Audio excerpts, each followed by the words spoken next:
Hey, how's it going, YouTube? How y'all doing today? I got 2 days now until these red steers are going. These big ones right here. I need to take these heifers to market too. I got some big old heifers here. This heifer here probably about 750 pounds. I need to take this guy to market too. I got a lot of market ready animals. I need to start taking them to market as fast as possible. I mean, look at these. This is one of the red steers going too. This is that animal that's going with the little guy and the black white face group. He's grouped up with them, and he's gonna go with them. He's gonna make a lot of money too. This one right here, he's gonna make a lot of money. But these red steers, they're gonna make a lot of money too. So right now, right now it looks like I'll be making about just about somewhere between about $100,000 to $110,000 this year. I made a lot more money farming than I anticipated. I thought I was, if I had a good year, I was gonna make about 70, but I completely blew that out of the water. I mean,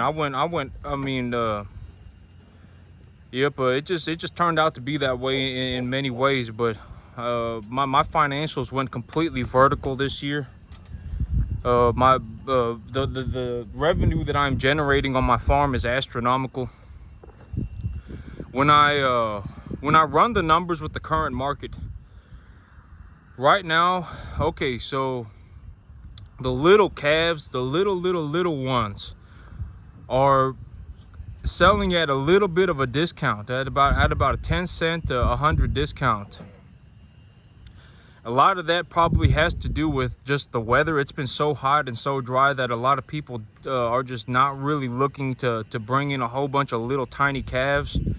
But these 5.5 weight animals right now are selling for a good premium. They're selling for well, I guess it's just another way of looking at it. But the 5.5 weight market is selling for a 10 cent premium compared to something like the real light segment. Maybe like under a 3 weight, somewhere around 2.5, something like that. The little tiny calves are not selling for very much, and if they're not weaned, that's the worst. If somebody runs calves, it's pretty obvious. I mean, when you look at a calf and it looks like it has milk fat on it, you can tell. You can tell just by looking at the animal. A calf that drinks milk will kind of have like this it has like this look to it where it's kind of hard to describe. They're kind of like they're kind of thick with water. It's almost like they got a lot of water weight on them. Calves that drink milk, it look like they're just packing on a lot of water weight. It looks almost like whale blubber. I guess I don't know what whale blubber looks like, but that's what I would that's something. But you know, like when you see these calves right here, you see how they're kind of just they just don't have like an excessive amount of fat on them. But these little calves, when they're drinking milk, even if they're small, even if they are, I got to get them castrated tomorrow. But when they're real small, even when they're real small, when they're like 3.5, 2.5 weight, they'll look like they got like blubber on them. It's hard to describe, but here when I bring in calves, maybe I'll get a chance to show y'all what a calf that drinks milk looks like.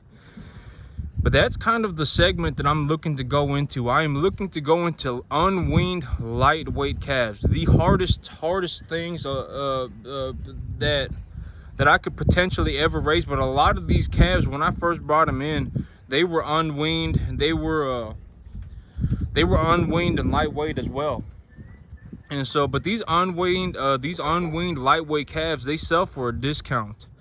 So I can get a good price on them, and then I can just straighten them up, and then I can take them to 5.5 weight, and then I can sell them for the premium. But that's kind of the plan right now. But the thing about these unweaned calves is that anytime the weather goes bad for whatever reason, it may be too rainy, it may be too hot, it may be too cold, whatever, people stop buying the unweaned calves. The weather really has to be kind of perfect to really be selling unweaned calves at a decent price. But yeah, but I mean that ain't financial advice. But if I were in the cow-calf business, I would definitely suggest getting that milk fat off the calves before taking them to the sale barn. It only really takes like a week or two. You know, you don't really have to precondition the calves for 60 days or anything like that. If you precondition them for 60 days, that's real good for the animal. But really, it only maybe takes a week or two. After about a week, the animals that are going to get sick will all have gotten sick. And then after about the second week, they'll all pretty much be gaining weight and everything. And it really only takes about a week.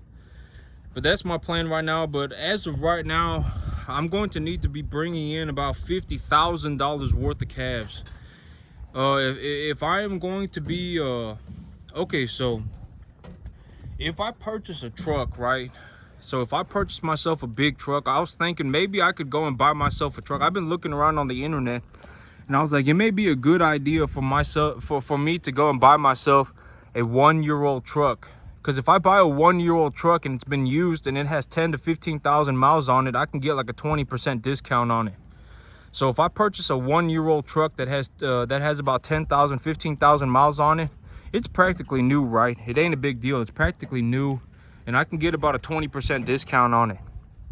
And so I could go and purchase that truck. But if I don't purchase the truck, so here's my situation right now, is that if I do not buy equipment and I'm looking to leverage, if I'm looking to leverage enough capital to write off my income taxes, to write off my income, I will need to invest about $110,000. I have made so much money farming this year that it is astronomical.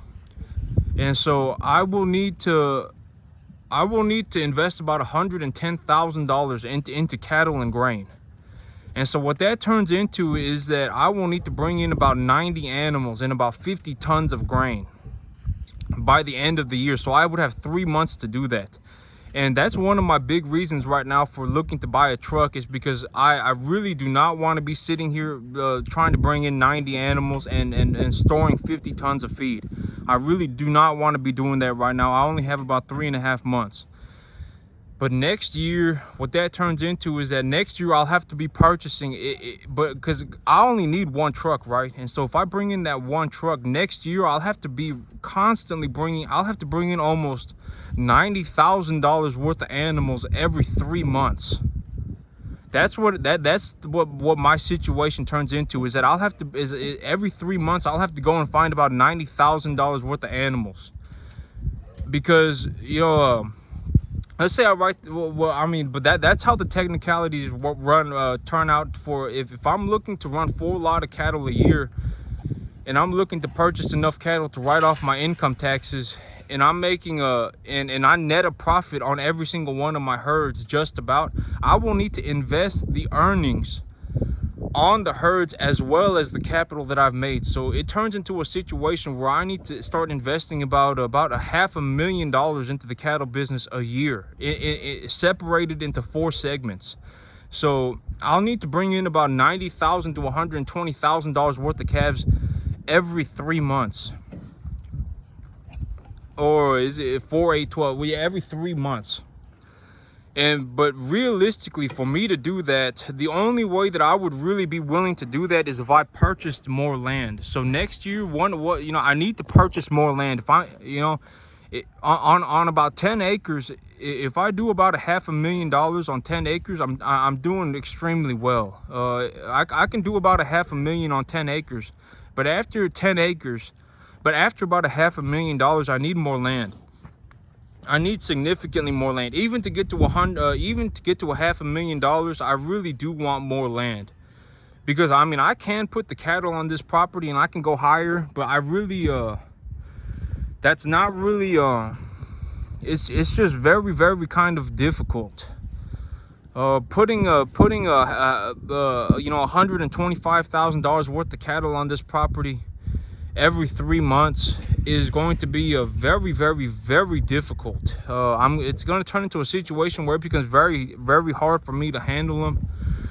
The pressure on the grass is going to be so intense that the grass won't be able to grow enough for them to really get the feedstuffs off of it. And the grass is extremely important, because here's the thing about the grass, right?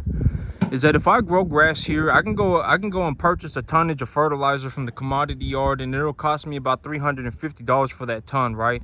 And that $350 tonnage for that fertilizer will grow about maybe about 2 tons an acre of biomass every month. So if I put $350 worth of fertilizer on a 10-acre field, I can grow about 2 tons of biomass per acre. But if I don't grow my own grass, if I grow my own grass, it'll cost me about $350 a month to feed about 50 to 60 cattle. If they're small, if I bring them in at about 2.5 weight, 3.5 weight, it'll cost me about $350 a month to feed about 50 to 60 of them. But if I don't grow my own grass and I rely on feedstuffs, like if I have to go and buy hay, if I have to go and buy grain, my cost, my monthly costs go from $350 to like $3,500. It literally goes up tenfold. And so my business goes from requiring about $5,000 a year in capital to operate about $500,000 worth of assets to needing like an astronomical sum of money. I mean, it turns into like 50 grand. It literally tenfolds my expenses. And so that's why it's so important to rely on the grass, to rely on my capacity to grow grass.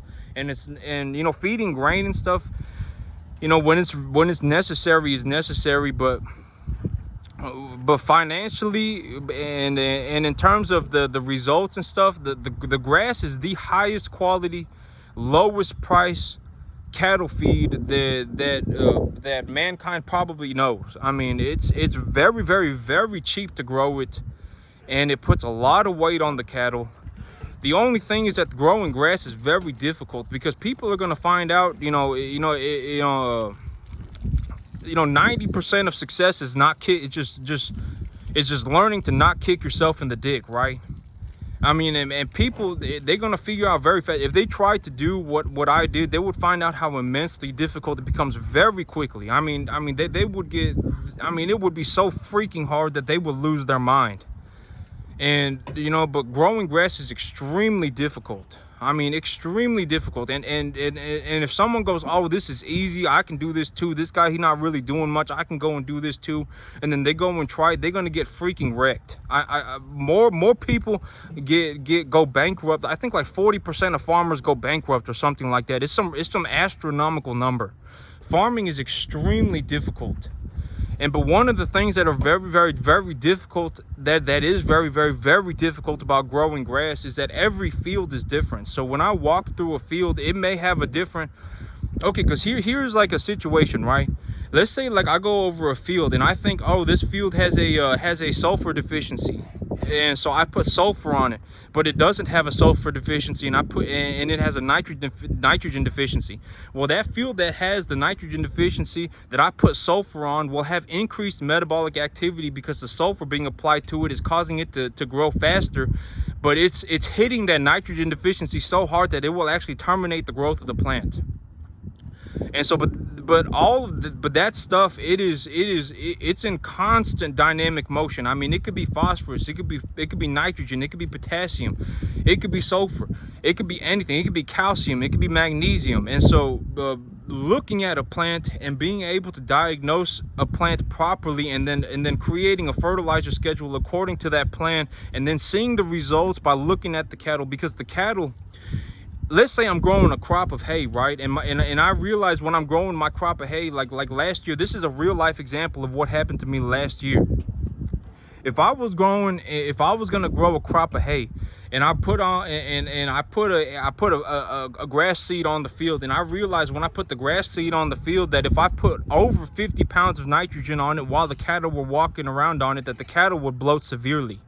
But if I was growing the crop for hay and I could keep the cattle off of the field, I could actually double that amount. I could actually double that amount to 100 pounds of nitrogen, and then I can balance that with a 2 pounds of nitrogen, 1 pound of phosphorus, 1 pound of potassium, and a half pound of sulfur. And if I balanced it out like that, the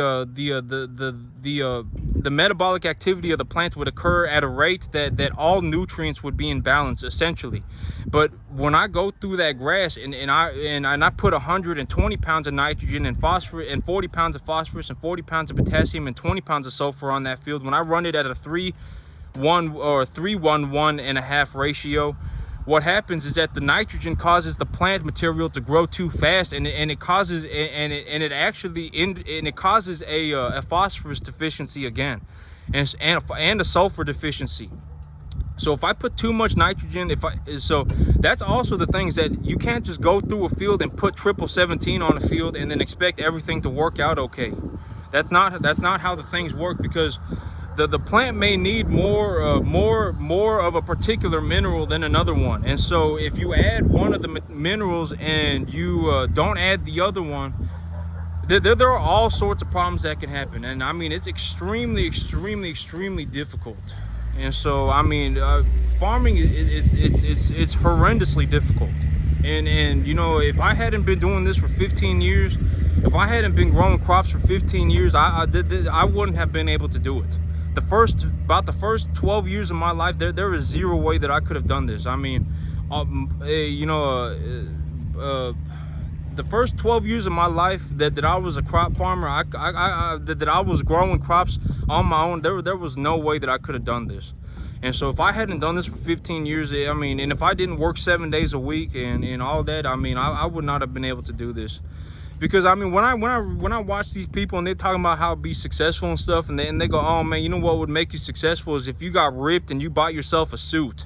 And I'm like, what did this man just say? You know, like, in all honesty, you know, if you want to be successful, your best chance of being successful is working 7 days a week. And that's just honesty. And for a very long period of time, I mean, you may have to work 15 years.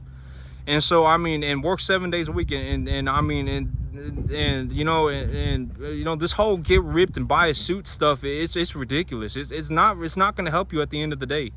I mean, you walk around in a suit and you're broke, and I mean, you'll still be broke.